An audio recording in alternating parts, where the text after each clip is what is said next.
terrible thing you certainly are. You can't go to the wedding looking like that. Oh, you poor dear, you haven't heard. The wedding didn't come off. Oh, not your wedding, dear, mine. Oh, that reminds me. Might I borrow your veil? You're getting married? But to whom? La la la la la la la. Beautiful lady with baffled expression. You're marrying Aldalfa? I know it's surprising, but when I look into his eyes, his big, clumsy eyes, I get all drowsy. And that's love, isn't it? Yes, dear. That is love. Janet, here you are. Listen, I'm going to lay all my cards out on the table. I've got to recart. If this goes on any longer, the old taker's going to give out. Now, tell me, is there going to be a wedding or not? Yes. Oh, thank the good Lord in heaven. Aldalfa and the chaperone are getting married. What? There you are. I have wonderful news. There's going to be a wedding. Yes, we know. You know? Yes, we just heard. But who told you? I did. But how did you know? What difference does it make? No, Mrs. Tarkindale and I are to be married in the garden at 7:30 this evening. What? What? Yes, dear. Oh, yes. Well, congratulations to everyone. Say, what kind of talking mammy wedding is this?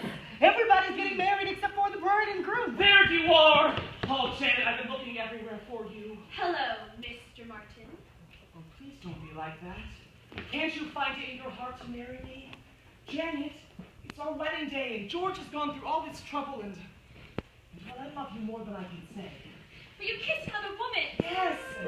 I just can't understand it. I know it might sound ridiculous, but while I was kissing that French girl, it was just like I was kissing you.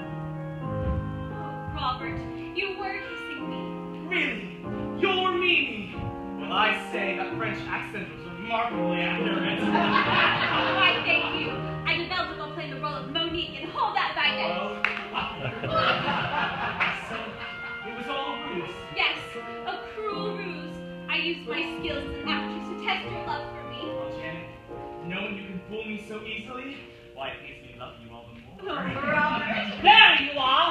Now before you do anything, think about this.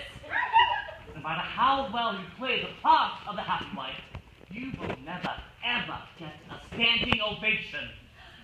Oh, I just don't know. Oh, I'm so confused. Chaperone, please, just this one time, will you give me some advice that is coherent and appropriate to the situation? Should I marry Robert? Now here it comes. The moment I was talking to you about earlier. Not only the culmination of the entire plot, but the moment that's brought me back to this record time and time again. Listen. Well, my advice to you is... Here it comes. While you can. You see, someone drops a cane, so you can't quite make out what she says. I'll play it for you again. While you can. Does she say live while you can or leave while you can? While you can.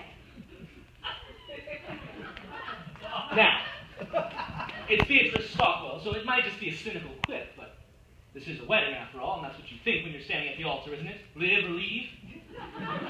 And you have to live, right? I mean, it's not an exact science. Arrows that come down from the sky and point to the one you're supposed to be with. So one day you say it. You say, I love you. You basically posed it as a question, but she accepts it as fact. And there she is, with tears in her eyes and a $3,000 dress, and her nephew already made the chuppah, so what do you do?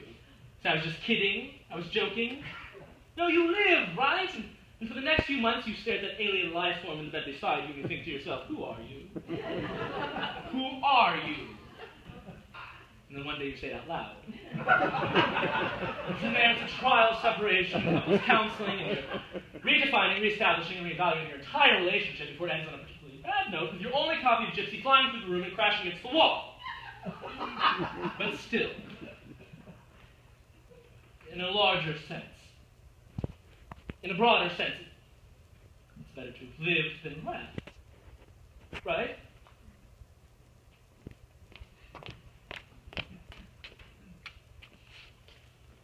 While you can. You don't know how many times I've listened to that part. Well, you certainly have a way with words.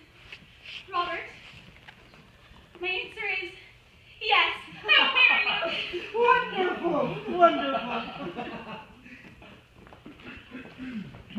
Well, Mr. Feldzig, looks like the your wedding is a done deal. Now you're in trouble. And there's nothing you can do about it. But there is. I found a replacement. A new leading lady. Presenting Kitty, the Incredible. Okay, Kitty. Now concentrate and show the boys how you can read my mind. My mind.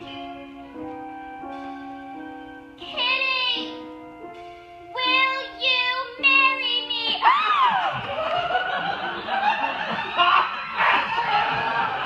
Holy crap, Mr. Felton! Yes! Yes, I'll marry you! Isn't she amazing? Well, what are we waiting for? You ladies can put on your frills and we'll all get married in one big club. That's how they do it in Utah. George, I don't know how you managed to pull it off. 4 weddings in one day. You must be everyone's best man now. I am.